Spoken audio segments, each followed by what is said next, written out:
আসসালামু আলাইকুম সুপ্রিয় শিক্ষার্থীবৃন্দ, আশা করি তোমরা ভালো আছো।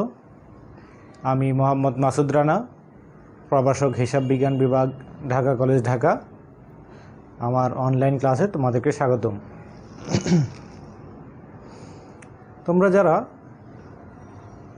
ঢাকা কলেজের হিসাব বিজ্ঞান প্রথম পত্রের ক্লাস দেখো, তোমরা জানো আমি সবসময় লাইভ ক্লাস নেই,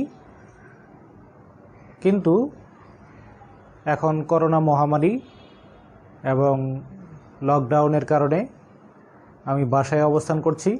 তোমাদের ক্লাস আমি বাসা থেকেই রেকর্ড করছি, তোমাদের রুটিন অনুযায়ী, যাতে তোমরা ক্লাস দেখতে পারো।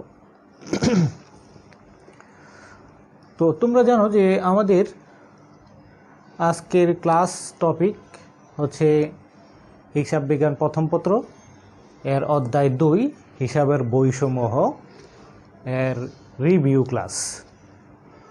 ক্লাস। তার মানে এই অধ্যায়টি আগে পড়ানো হয়েছে। আমাদের হিসাব বিজ্ঞান প্রথম পত্রের সিলেবাস মোটামুটি শেষ, যদিও নাসির স্যার আর্থিক বিবরণী পড়াচ্ছে। ওই চ্যাপ্টার হয়ে গেলে তোমাদের হিসাব বিজ্ঞান প্রথম পত্রের যে শর্ট সিলেবাস অনুযায়ী সিলেবাস সম্পূর্ণ শেষ হয়ে যাবে। তো আমরা কলেজ থেকে নির্দেশনা না পাওয়া পর্যন্ত আমরা প্রথম পত্রেই যতদিন আমরা সময় পাই আমরা আবার রিভিউ ক্লাসগুলো নিতে থাকব। তাহলে আজকে আমাদের দ্বিতীয় অধ্যায় হিসাবের বৈসমূহ এর রিভিউ ক্লাস। যদিও এটা যেহেতু প্রথম দিকের অধ্যায়, সেই হিসাবে তোমাদের অনেকেরই এই অধ্যায়ের উপরে ভালো ধারণা আছে। তবে যাদের এই অধ্যায় সম্পর্কে, অর্থাৎ হিসাব বিজ্ঞানের যে বেসিক, অর্থাৎ জাবেদা, খতিয়ান, রেওয়া মিল, যে বেসিক বিষয়গুলো সম্পর্কে যাদের এখনও কিছুটা অস্পষ্টতা আছে, বা দুই তরফা দাখিলা পদ্ধতিতে একটা লেনদেন সংগঠিত হওয়ার পরে একটি লেনদেনকে ডেবিট করা এবং অন্য পক্ষকে ক্রেডিট করা, এই সকল বিষয়ে যাদের এখনও কিছুটা অস্পষ্টতা আছে, তাদের জন্য এটা সুবর্ণ সুযোগ যে তুমি আরেকবার সুযোগ পাচ্ছ তোমার এই কনফিউশনটাকে দূর করার জন্য। তাহলে আজকে আমরা হিসাব বিজ্ঞান এর দ্বিতীয় অধ্যায় হিসাবের বইসমূহ এই অধ্যায় থেকে ক্লাস পরিচালনা করব। তো এখানে আমাদের প্রথমেই যে বিষয়টা আসবে সেই বিষয়টার নাম হচ্ছে দুতরফা দাখিলা পদ্ধতি। আচ্ছা,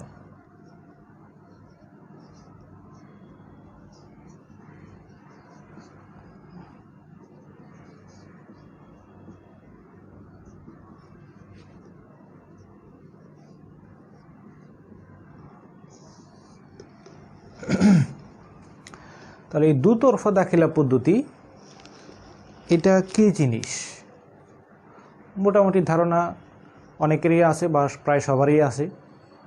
যারা কমার্স ব্যাকগ্রাউন্ড 9-10 থেকে কমার্স পড়ে আসতেছো, হিসাব বিজ্ঞান পড়ে আসতেছো, তাদের তো অনেক ভালো ধারণা আছে বা থাকার কথা।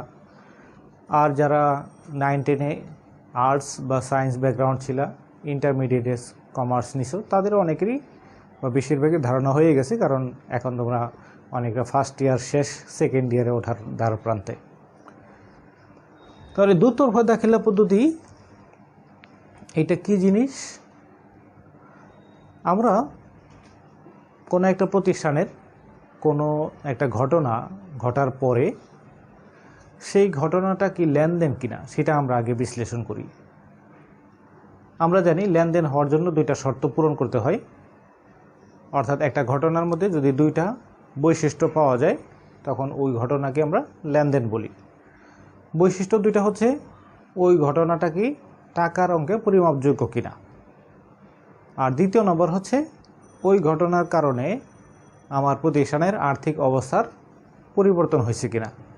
যদি দেখা যায় একটা ঘটনা, যে ঘটনা অর্থের অঙ্কে পরিমাপযোগ্য এবং এই ঘটনা ঘটার ফলে প্রতিষ্ঠানের আর্থিক অবস্থার পরিবর্তন হয়েছে, তখন আমরা ওইটাকে লেনদেন বলি।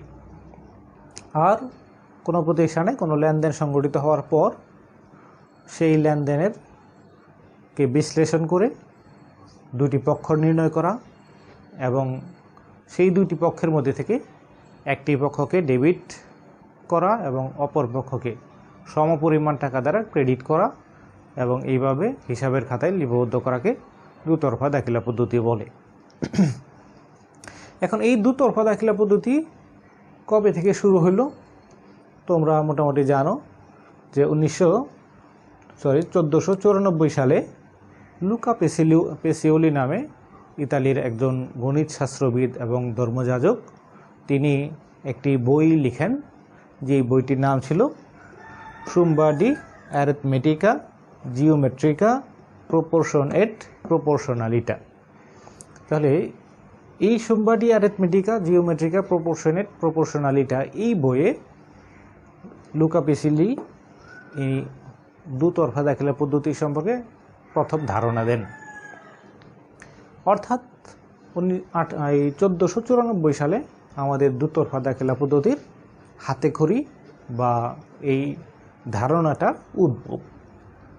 এখন এই 1494 সালের আগেও তো হাজার হাজার বছর আগে মানুষ দুনিয়াতে ছিল, তারা বিভিন্নভাবে তারা ব্যবসা বাণিজ্য করছে। অর্থাৎ ব্যবসা বাণিজ্য যেহেতু তারা করেছে তাহলে তাদের হিসাব রাখারও প্রয়োজন হয়েছে।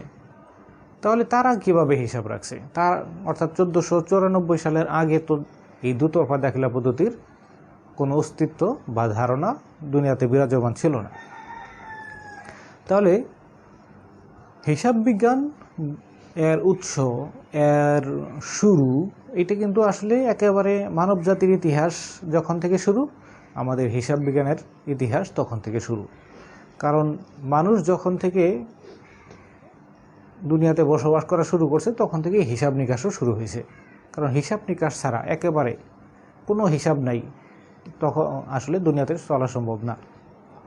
তাহলে মানুষ তখনকার ব্যবস্থাপনা অনুযায়ী একেবারে শুরুর দিকে আমরা যতটুকু জানি, মানুষ দড়িতে গিট দিয়ে অথবা পাথরের গায়ে এরকম আঁচড় দিয়ে, এরকম মাটিতে দাগ দিয়ে, অথবা যার যেভাবে সম্ভব হয়েছে সেইভাবে তারা হিসাব রাখার চেষ্টা করছে। এরপর হয়তোবা আরও কোনো পদ্ধতিতে নিজেদের মতো করে তারা হিসাব রাখছে। কিন্তু যেহেতু দিনে দিনে আমাদের হিসাবের পরিধি বৃদ্ধি পাইছে, আমাদের হিসাবের প্রয়োজনীয়তা বৃদ্ধি পাইছে এবং হিসাবের গণ্ডি অর্থাৎ ভলিউম বৃদ্ধি পাইছে, তখন একটা systematic way of accounting or recording এর প্রয়োজন দেখা দিছে এবং সেই হিসাবে আস্তে আস্তে দুতরফা দাখিলা পদ্ধতির উদ্ভব এবং আস্তে আস্তে সেখান থেকে আরও ডে বাই ডে আরও ডেভেলপ করা হচ্ছে। তাহলে দুতরফা দাখিলা পদ্ধতি কী জিনিস আমরা এখন পর্যন্ত বললাম যে কোনো একটি লেনদেন সংঘটিত হওয়ার পর সেই লেনদেনের মধ্যে আমরা প্রথমে দুইটা পক্ষ নির্বাচন করব বা বিশ্লেষণ করে বের করব। তো এই পক্ষ আমরা সহজভাবে বলতে পারি, একটা পক্ষ হচ্ছে সুবিধা প্রদানকারী পক্ষ, আরেকটি পক্ষ হচ্ছে সুবিধা গ্রহণকারী পক্ষ। তো এই দুইটা পক্ষের মধ্যে একটা পক্ষ অর্থাৎ সুবিধা প্রদানকারী পক্ষ, তাকে আমরা কখনো ক্রেডিট করতে পারি আবার কখনো ডেবিট করতে পারি। এটা আমাদের হিসাব বিজ্ঞানের ডেবিট ক্রেডিট নির্ণয় করার নিয়মাবলী অনুযায়ী হবে। তো সেখানে একটি পক্ষকে আমরা ডেবিট করব, আরেকটি পক্ষকে সমপরিমাণ টাকা দ্বারা ক্রেডিট করব। এইভাবে আমরা লিপিবদ্ধ করব, এটাকে আমরা দুতরফা দাখিলা পদ্ধতি বলছি।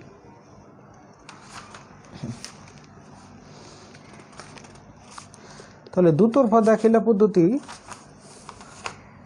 লেখার জন্য আমাদের যে বিষয়টা সবচেয়ে বেশি আলোচিত এবং প্রয়োজন হয় সেটা হচ্ছে পক্ষ বিশ্লেষণ করার পরে সেটাকে ডেবিট এবং ক্রেডিট নির্ণয় করা। অর্থাৎ কোন পক্ষকে আমি ডেবিট করব, কোন পক্ষকে ক্রেডিট করব, সেই বিষয়টা সম্পর্কে আমাদের পরিষ্কার ধারণা থাকতে হবে।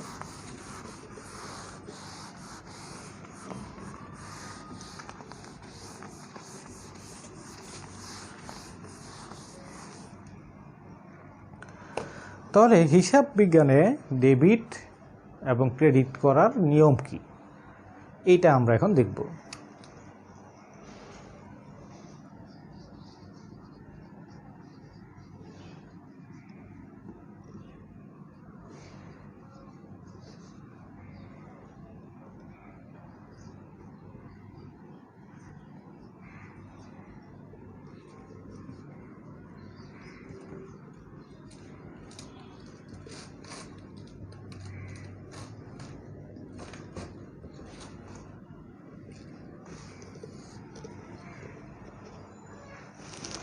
হিসাবের ডেবিট ও ক্রেডিট নির্ণয়ের নিয়মাবলী। এখন আমরা জানি হিসাব অর্থাৎ আমরা কোনো লেনদেন সংঘটিত হওয়ার পরে যেই হিসাব এর হেডিংয়ে শিরোনামে আমরা লেনদেনগুলোকে লিপিবদ্ধ করি, সেই হিসাবগুলোকে আমরা শ্রেণীবদ্ধ করতে পারি। সেই শ্রেণীবদ্ধ করতে পারি আবার দুই নিয়মে, এক হচ্ছে সনাতন পদ্ধতিতে হিসাবের শ্রেণীবিভাগ, আরেকটা হচ্ছে আধুনিক পদ্ধতিতে বা হিসাব সমীকরণের ভিত্তিতে হিসাবের শ্রেণীবিভাগ। তো যদি আমরা সনাতন পদ্ধতিতে হিসাবের শ্রেণীবিভাগ দেখি,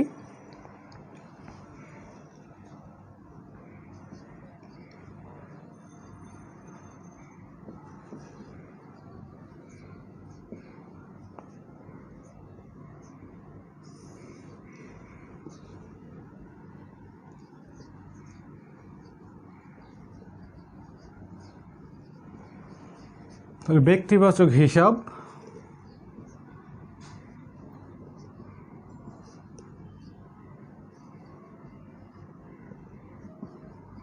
সম্পত্তিবাচক হিসাব,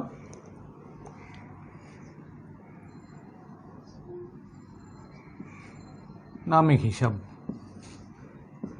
নামিক হিসাবকে আবার দুই ভাগে ভাগ করা যায়, আয় হিসাব, ব্যয় হিসাব।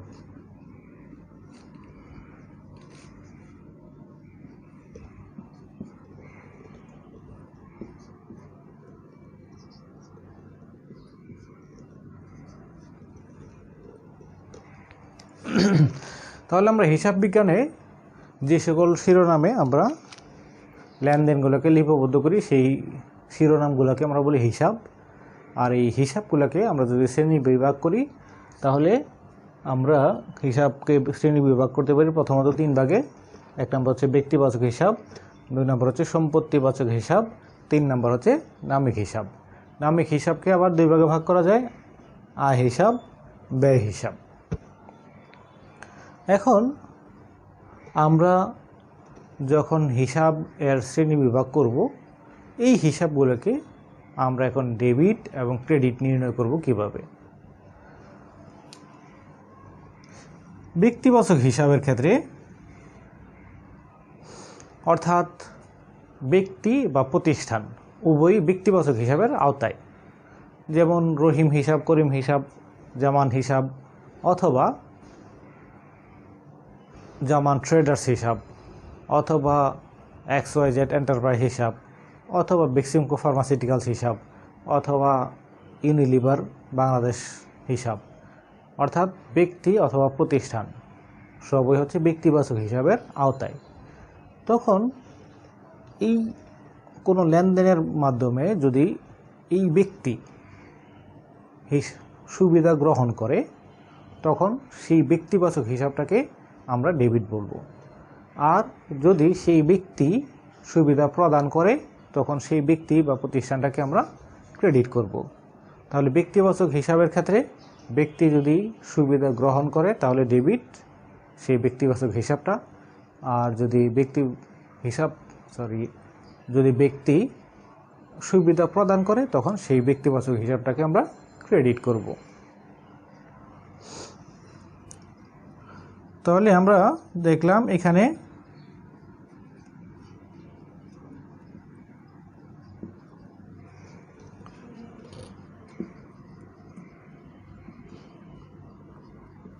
সুবিধা গ্রহণ করলে ডেবিট, আর যদি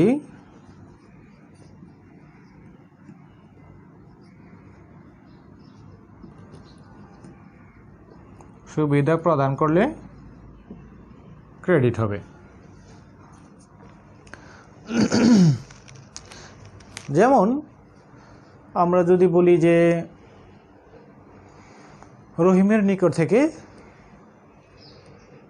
5,000 টাকা পাওয়া গেল, তাহলে রহিম এর নিকট থেকে আমরা টাকা পাইলাম, তাহলে রহিম আমাদেরকে সুবিধা দিল, অর্থাৎ সে প্রদান করলো। তাহলে রহিম হিসাব যেহেতু সুবিধা প্রদান করলো, তাহলে রহিম হিসাব ক্রেডিট। আমরা নগদ টাকা পাইলাম, নগদান হিসাব ডেবিট, আর রহিম হিসাব ক্রেডিট। আবার যদি বলি যে রহিমের নিকট বাকিতে বিক্রয় করা হলো, অর্থাৎ রহিমকে আমরা সুবিধা দিলাম, রহিম সুবিধা পাইল, সুবিধা গ্রহণ করলো, তখন রহিম হিসাব ডেবিট। যদিও বর্তমানে আমরা এই রহিম হিসাব অর্থাৎ পাওনাদার বা দেনাদার এইগুলোকে আমরা প্রাপ্য হিসাব, প্রত্যয় হিসাব নামে বলি। সরাসরি আমরা প্রকৃত জাবেতে ব্যক্তির নামে আমরা রেকর্ড করি না, একটা কমন হিসাব। যেমন আমি যদি বলি রহিমের নিকট বাকিতে বিক্রয় করা হলো, ধারে বিক্রয় করা হলো, তখন আমরা যদি রহিম হিসাব ডেবিট করি, তখন করিমের কাছে বাকিতে বিক্রয় করা হলো, তখন আবার বলতে হবে করিম হিসাব ডেবিট। আবার জামান ট্রেডার্সের নিকট বাকিতে বিক্রয় করা হলো, তখন বলতে হবে জামান ট্রেডার্স হিসাব ডেবিট। তাহলে প্রত্যেকের জন্য আমাকে আলাদা আলাদা হিসাব বই খুলতে হইতেছে, অর্থাৎ প্রত্যেকের জন্য আলাদা খতিয়ান বা লেজার করতে হবে। কিন্তু আমি যদি একটা কমন হিসাব খুলি যে আমি বাকিতে বিক্রি করলে, অর্থাৎ যার কাছে আমি টাকা পাবো, তাহলে তাকে আমি একটা কমন নাম দিলাম দেনাদার। আগের নাম ছিল দেনাদার, এখন নাম হচ্ছে প্রাপ্য হিসাব। তাহলে একটা কমন নাম দিলাম প্রাপ্য হিসাব। তাহলে আমি রহিমের কাছে বিক্রি করলেও বলবো প্রাপ্য হিসাব ডেবিট, করিমের কাছে বিক্রি করলেও বলবো প্রাপ্য হিসাব ডেবিট, আবার জামান ট্রেডার্সের নিকট বিক্রি করলেও বলবো প্রাপ্য হিসাব ডেবিট। তাহলে আমার প্রত্যেকের জন্য আলাদা আলাদা আমার মূল লেজার খুলতে হইতেছে না। আরেকটা সুবিধা হচ্ছে যে আমি আমার দেনাদার কত টাকা আছে এটা যদি আমি বের করতে চাই, এখন যদি আমি সবগুলোকে একসাথে রেকর্ড না করি, তাহলে আমার খুঁজতে হবে আমি কার কার কাছে বাকিতে বিক্রি করছি, কার কাছে কত টাকা পাও না, সব কিছু আমাকে এখন যোগ করতে হবে। যোগ করে একটা অ্যামাউন্ট পাবো, সেখানে আবার ভুল হওয়ার সম্ভাবনাও আছে, যেহেতু অনেক দেনাদার। আমি কোথায় কোথায় খুঁজবো, আর প্রত্যেকটা যোগ করতে বিয়োগ করতে অথবা রেকর্ড করতেও আমার ভুল হওয়ার সম্ভাবনা থাকবে। আর সবারটা যদি আমি একসাথে এক হিসাবে রেকর্ড করি, তখন কিন্তু আমার খুঁজতেও সুবিধা, হিসাব করতে সুবিধা, আমার ভুল হওয়ার সম্ভাবনাও কম। এই জন্য আমরা সমস্ত দেনাদারকে আমরা এক হেডিংয়ে নিয়ে আসি প্রাপ্য হিসাব, যাতে আমি এক হিসাব থেকে আমার এখন পাওনা কত বা কত টাকা দেনাদার আছে সেটা আমি বের করতে পারি। তাহলে ব্যক্তিবাচক হিসাবের ক্ষেত্রে সুবিধা গ্রহণ করলে সেই ব্যক্তি বা প্রতিষ্ঠানকে আমরা ডেবিট বলি, আর সুবিধা প্রদান করলে সেই ব্যক্তি বা প্রতিষ্ঠানকে আমরা ক্রেডিট বলি বা ক্রেডিট করি। 2 নম্বর হচ্ছে সম্পত্তিবাচক হিসাব। সম্পত্তিবাচক হিসাব হচ্ছে, সম্পত্তি বলা হয় যেই জিনিস থেকে আমি ভবিষ্যতে সুবিধা পাবো, সেই জিনিসটা আমার সম্পত্তি।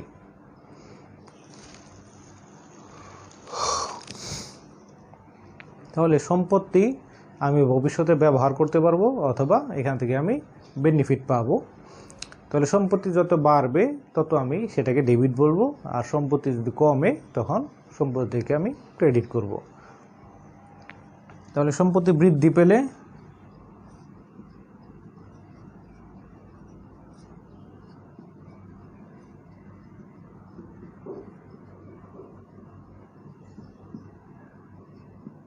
ডেবিট,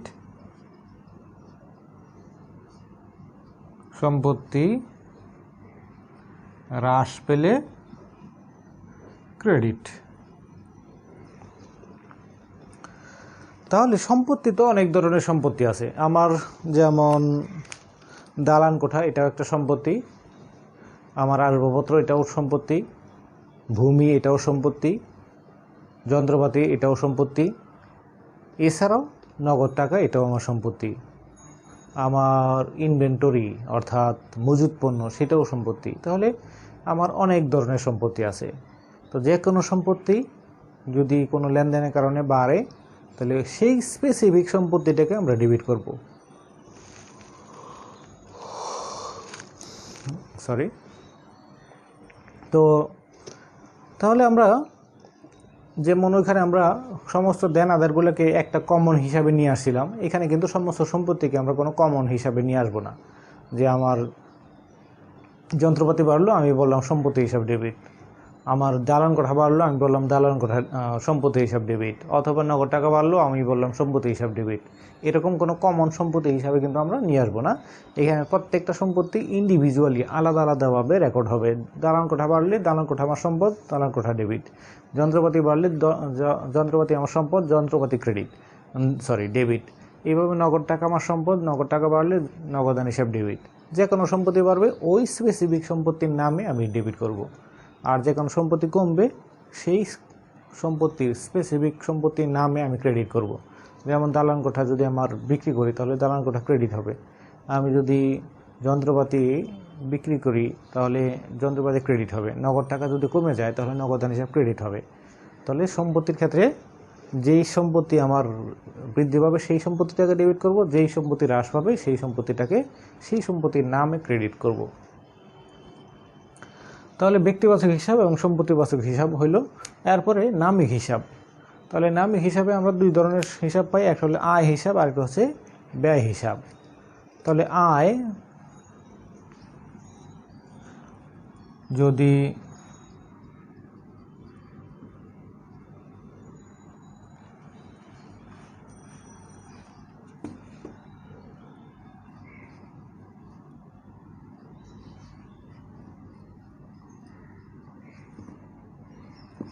আয় হ্রাস পেলে ডেবিট,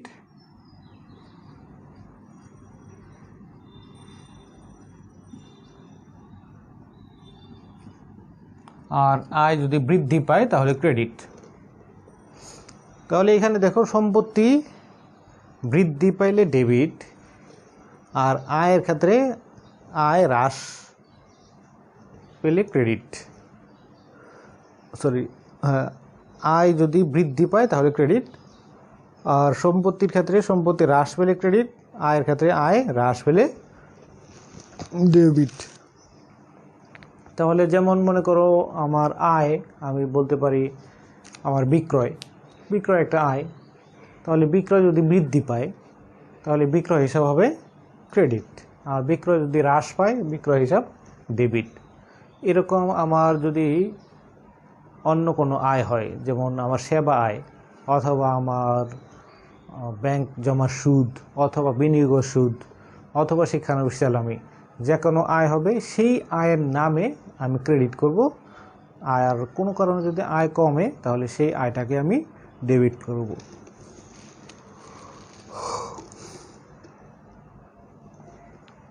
তারপর ব্যয় হিসাব।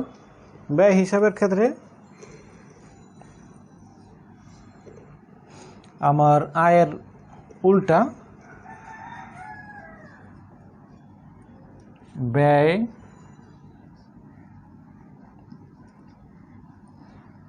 বৃদ্ধি পেলে ডেবিট, আর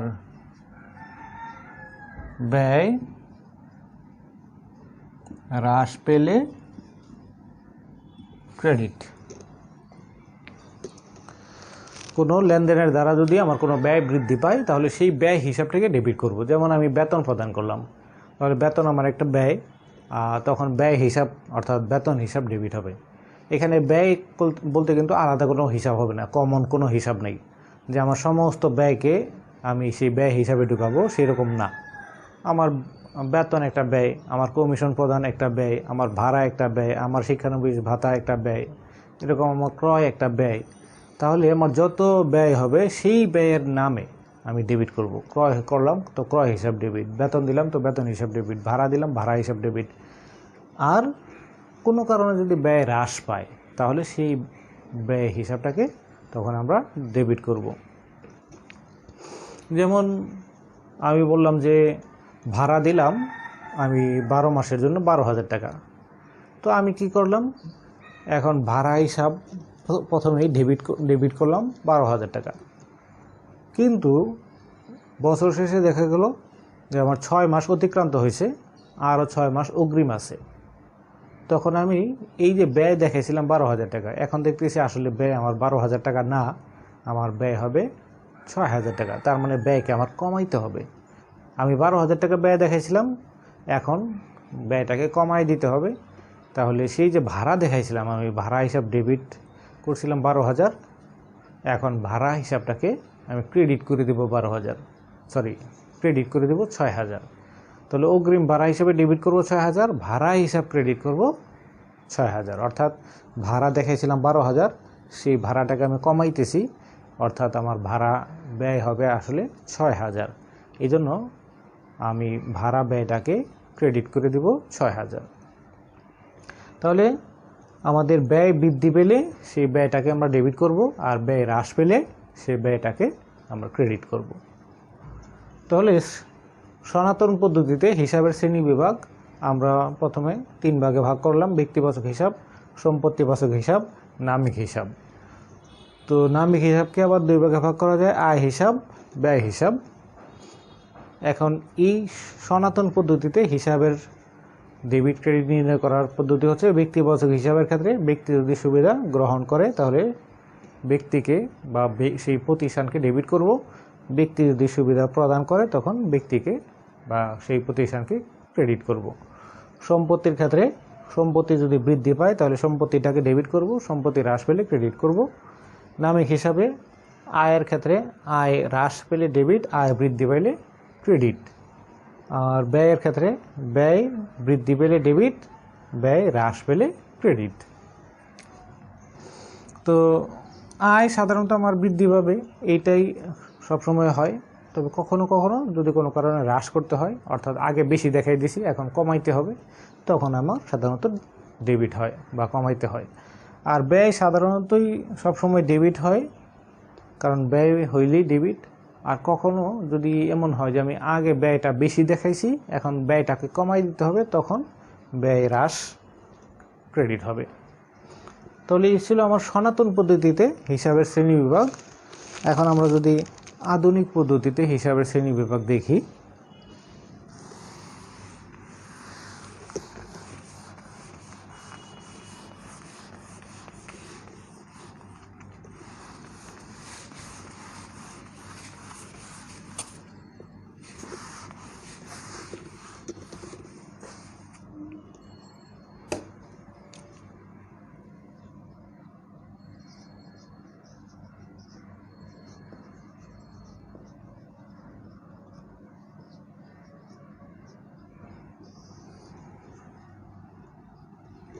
তাহলে আধুনিক পদ্ধতিতে হিসাবের শ্রেণীবিভাগ বা হিসাব সমীকরণের ভিত্তিতে হিসাবের শ্রেণীবিভাগ। আমরা জানি হিসাব সমীকরণ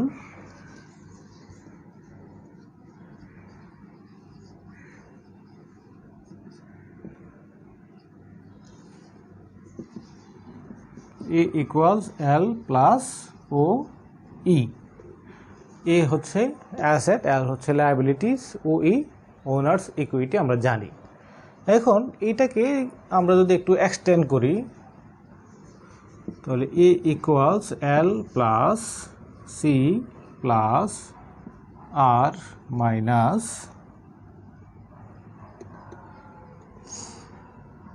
E - D। তাহলে এটা হচ্ছে বর্ধিত হিসাব সমীকরণ বা এক্সটেন্ডেড অ্যাকাউন্টিং ইকুয়েশন। তাহলে এ আমার এখানে লেফট হ্যান্ড সাইড একই আছে, রাইট হ্যান্ড সাইডে আমার ছিল L, এখানেও আছে L। তাহলে আমার রাইট হ্যান্ড সাইডের প্রথম অংশ ঠিক আছে। আর দ্বিতীয় অংশ ছিল OE, আমার এখানে L এর পরে দ্বিতীয় অংশ আসে C + R - E - D, অর্থাৎ এই C + R - E - D সবটুকুই আসে ইন রিপ্লেস অফ OE। তাহলে OE এর 4টা অংশ, ওনার্স ইকুইটি মালিকানা সত্ত্ব এর 4টা অংশ। একটা হচ্ছে ক্যাপিটাল, আরেকটা হচ্ছে রেভিনিউ, আরেকটা হচ্ছে এক্সপেন্সেস, আরেকটা হচ্ছে ড্রয়িংস। তাহলে capital plus revenue minus expenses minus drawings. যেহেতু তোমরা এখন রিভিউ ক্লাস, এই জন্য আমি আর এগুলোর প্রত্যেকটা মিনিং আলাদা লিখতেছি না, ক্যাপিটাল এগুলো জানো, ক্যাপিটাল, রেভিনিউ, এক্সপেন্স, ড্রয়িংস। এখন আমরা যদি এই হিসাব সমীকরণের ভিত্তিতে আমরা হিসাবগুলোকে শ্রেণীবিন্যাস করি এবং সেই অনুযায়ী আমরা যদি ডেবিট ক্রেডিট নির্ণয় করি, তাহলে আমরা একটা হিসাব পাইতেছি এখানে এ ইকুয়ালস অ্যাসেটস অর্থাৎ সম্পদ। তাহলে সম্পদের ক্ষেত্রে আমরা কিভাবে ডেবিট ক্রেডিট নির্ণয় করব? তো সম্পদের ক্ষেত্রে ডেবিট ক্রেডিট নির্ণয় আগের মতোই, সম্পদ বৃদ্ধি পেলে ডেবিট, সম্পদ হ্রাস পেলে ক্রেডিট।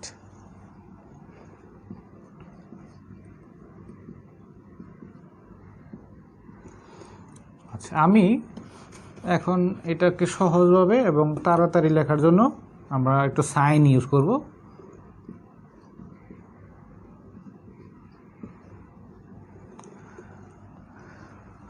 অ্যাসেট বা সম্পদ, যেহেতু এখন আমি শুধু বোঝানোর জন্য, আগের বিষয়গুলোই এখন শুধু নতুনভাবে বোঝানো, এই জন্য আমি শুধু বোঝানোর জন্য সাইন ইউজ করতেছি। সম্পদ যদি বৃদ্ধি পায়, এটা হচ্ছে আপ অ্যারো অর্থাৎ বৃদ্ধি, তাহলে ডেবিট, আর ডাউন অ্যারো মানে হ্রাস, আর যদি হ্রাস পায় তাহলে ক্রেডিট। তাহলে সম্পদ বৃদ্ধি পাইলে ডেবিট আর হ্রাস পাইলে ক্রেডিট।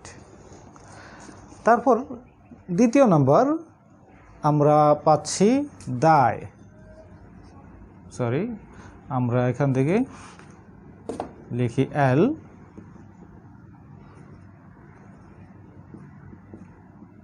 লায়াবিলিটিস অর্থাৎ দায়। তাহলে দায় হিসাব অর্থাৎ আমরা কারো কাছে দায়বদ্ধ। তো দায়বদ্ধ থাকলে, দায় যদি আমার হ্রাস পায় তাহলে ডেবিট, আর দায় যদি বৃদ্ধি পায় তাহলে ক্রেডিট। তাহলে সম্পদের উল্টা, সম্পদ বৃদ্ধি পেলে ডেবিট আর দায় বৃদ্ধি পাইলে ক্রেডিট, সম্পদ হ্রাস পাইলে ক্রেডিট আর দায় হ্রাস পাইলে ডেবিট। তাহলে সম্পদ আর দায় উল্টা। 3 নাম্বার সি, ক্যাপিটাল। ক্যাপিটাল বা মূলধন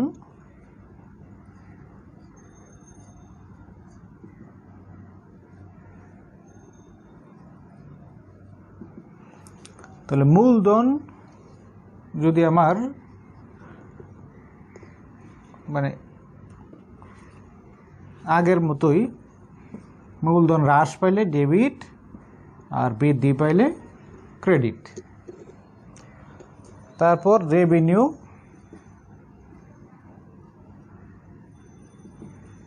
বা আয়, আয়ের ক্ষেত্রেও আমার আয় হ্রাস পাইলে ডেবিট, আয় বৃদ্ধি পাইলে ক্রেডিট। তারপর এক্সপেন্স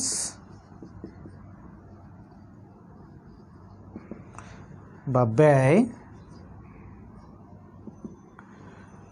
ব্যয় যদি আমার বৃদ্ধি পায় তাহলে ডেবিট, আর যদি হ্রাস পায় তাহলে ক্রেডিট। আর ফাইনালি ড্রয়িংস বা উত্তোলন,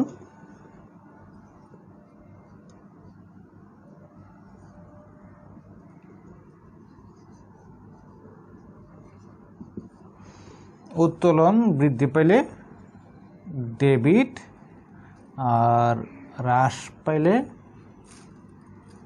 ক্রেডিট। তাহলে আমরা যদি আধুনিক পদ্ধতিতে বা হিসাবের হিসাব সমীকরণের ভিত্তিতে হিসাবগুলোকে শ্রেণীবিন্যাস করি এবং ডেবিট এবং ক্রেডিট নির্ণয় করি, তাহলে আমরা এইভাবে নির্ণয় করতে পারি। যদিও বইয়ে এখানে আমরা যেমন সবগুলো উপাদানকে লিখছি, asset, liability, capital, revenue, ownership, expense, drawings, বইয়ে এই দুইটাকে একসাথে লিখছে ওনার্স ইকুইটি নামে। যে ক্যাপিটাল এবং ড্রয়িংকে একসাথে লিখছে, অর্থাৎ ড্রয়িংকে আলাদা লিখে নাই, তারা লিখছে যে মালিকানা সত্ত্ব যদি বৃদ্ধি পায় তাহলে ক্রেডিট, আর মালিকানা সত্ত্ব যদি হ্রাস পায় তাহলে ডেবিট। তাহলে মূলধন যত আনবো আমি, ব্যবসায় প্রতিষ্ঠানে মূলধন বাড়লে মালিকানা সত্ত্ব বৃদ্ধি পাবে, তখন আমার মূলধন ক্যাপিটাল ক্রেডিট হবে। আর যদি উত্তোলন হয়ে যায়, মালিক যদি উত্তোলন করে নিয়ে যায়, তখন আমার মালিকানা সত্ত্ব কমবে, তখন আমার মালিকানা সত্ত্ব ডেবিট হবে। তারা এইটাকে একসাথে লিখছে, আমরা আলাদা আলাদা করে লিখলাম।